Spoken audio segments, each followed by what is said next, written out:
What up? This is Corey from Stricken. Hey, let me ask you something.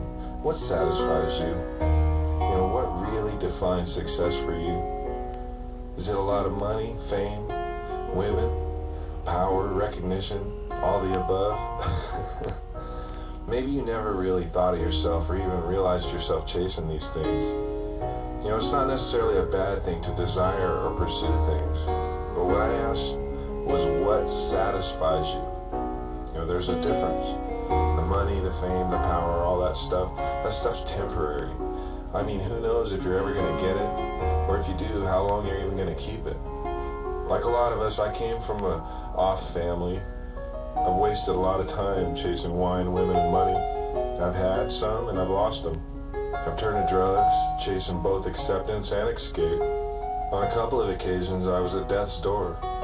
All this trying to be satisfied, trying to figure out why it wouldn't last. You see, true and pure satisfaction is permanent, not temporary. Otherwise, we wouldn't want more, right? King Solomon wrote, "I've seen all the works done under the sun, and indeed all is vanity," or emptiness, it could be translated. He wrote that in Ecclesiastes 1:14.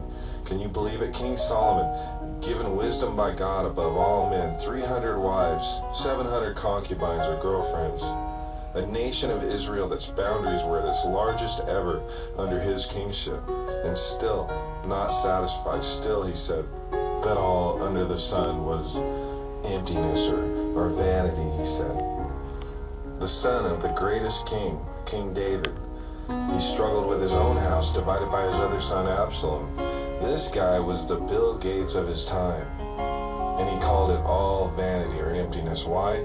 Because we were created with an emptiness that needs a permanent fill, not a temporary one, and that's what Solomon realized.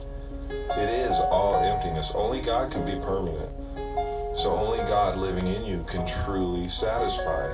And Jesus tells of a rich fool in Luke's Gospel, chapter 12, verses 16 and 21. It reads like this. He says, "Then he spoke a parable to them, saying, The ground of a certain rich man yielded plentifully. And he thought within himself, saying, What shall I do, since I have no room to store my crops?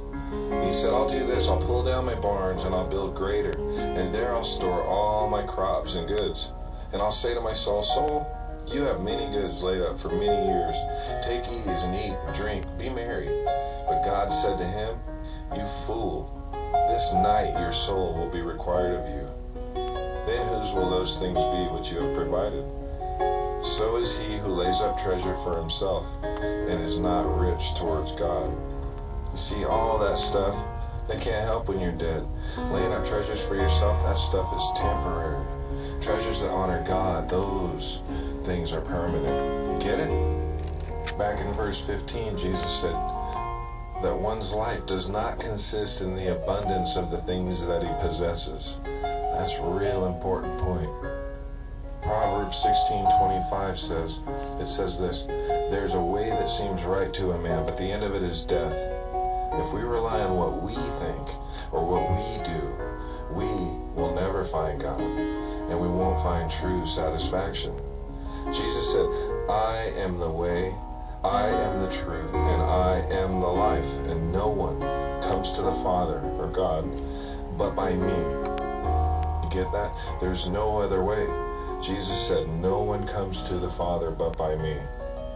You know, in an uncertain world, the only truly certain thing is the love of God, and it does satisfy.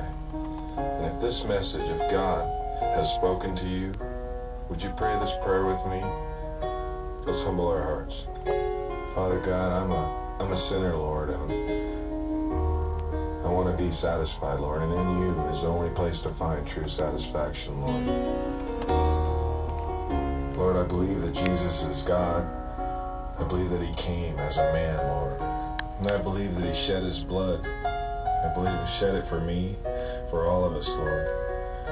I believe that he did it to pay that price of sin, Lord, the wages of sin being death, that we might all have the hope that we can go and be in heaven, be with God for eternity.